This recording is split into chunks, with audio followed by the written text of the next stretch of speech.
O dito naman tayo sa priceless reaction ng isang ina sa birthday surprise ng kanyang mga anak. From making our childhood birthday special to now making hers unforgettable. Maraming netizens ang naantig sa video na ibinahagi ni Kiko Labrador. Makikita rito ang inihanda nilang sorpresa ng kanyang kapatid na si Kay para sa kanilang Mommy Osi na nagdiwang ng kanyang 70th birthday. Priceless ang naging reaksyon ni Mommy Osi na sinalubong ng kanyang mga anak, dala ang sash at bouquet. Hindi napigilan ni Mommy Osi na mapaluha dahil sa sobrang saya.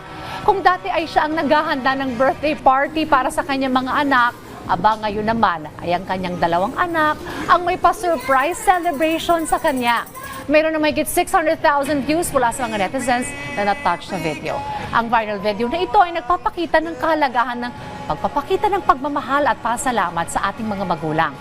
Minsan, ang simpleng kilos ng pagpapahalaga ay mayroong malaking kasiyahan sa mga puso ng ating mga mahal sa buhay. Kaya to all the moms out there, you deserve the best in the world.